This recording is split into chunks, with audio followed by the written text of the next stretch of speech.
Hi, it's Kelsey from Junk Journal Magic.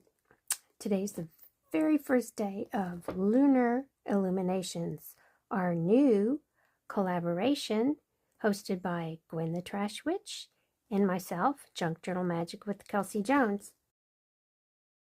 So basically, Gwen and I are going to post twice a month on the new moon and full moon. New moon is like a great time to start new projects, because it's like the end of the moon cycle and the beginning of the moon cycle. I had started one project in here for the first day, and I decided I had jumped the gun on that because there were some things I needed to put in the journal beforehand, only to organize it. But that also led me to how was I going to organize my moon journal. So the moon is known for having energy. Energy can be measured, and then there's the kind of energy that you just sense.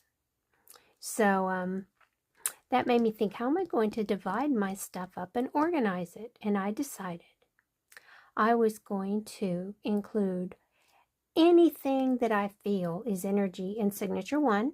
That's going to be my energy signature.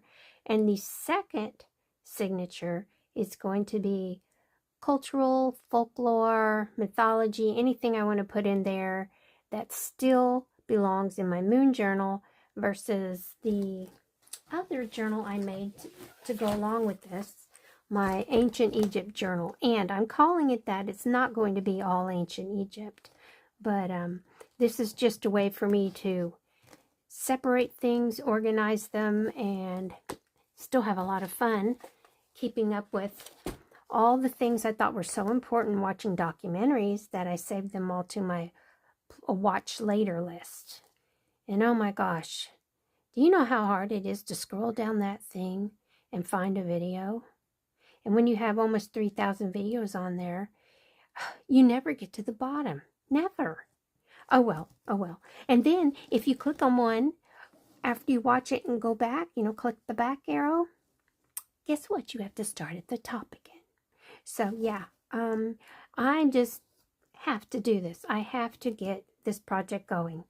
So I started working a little bit, and I thought this thing printed out was something off the internet, and I really liked it. I thought, I need to put something about the moon on the first page. And you kind of think of little songs about the moon. So here's a little strip of dyed music paper, and I want to say, what color was this? I used things from around the house to dye papers, and I had all sorts of colors of papers, and they weren't traditional things you dye papers with. Well, okay, there were a few, but I have a video on that in my earlier videos, and if I can remember, I will link it in the description box below in case you want to go figure out what I used to dye this paper. I did print this with a bunch of information under it onto a piece of paper dyed this color. And then I was like, I don't want an orange moon. I have one. What does it matter? Does it matter? No, it doesn't matter. This is my journal. It doesn't matter. So, okay, you have to have the big crater that we can all see from Earth. Say you're looking at the moon and you see that big spot there. It should be kind of down in the southeast quadrant. And then, there can be other things. This isn't a perfect image of the moon. It's good enough. It's stylized. So, I've got this strip of music paper. I thought I would just stamp lunar illuminations on here. I thought that would be fun. And then decide, well, maybe I would rather do this, because this color is awful close to that. And yeah, I don't know. Let me get to stamping. I'm going to turn on some music, and while I do it, it'll be sped up, so it won't last that long. And then you can see what I've done, and maybe you can come up with something similar for your own journal entries.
there we go. I hope you're doing something and you'll share so we can all have fun getting ideas from everybody else, because it's really hard to think of everything on your own to put in a book that has a certain theme, especially if you're a factoid person like myself and you have to have all those facts and it's impossible to get them all. So I'll see you in 2 weeks. If you post something for this new moon journaling session, please tag me and Gwen the Trash Witch using @GwenTheTrashWitch and @JunkJournalMagic with Kelsey Jones, and use the hashtag Lunar Illumination so we can find your videos. Bye.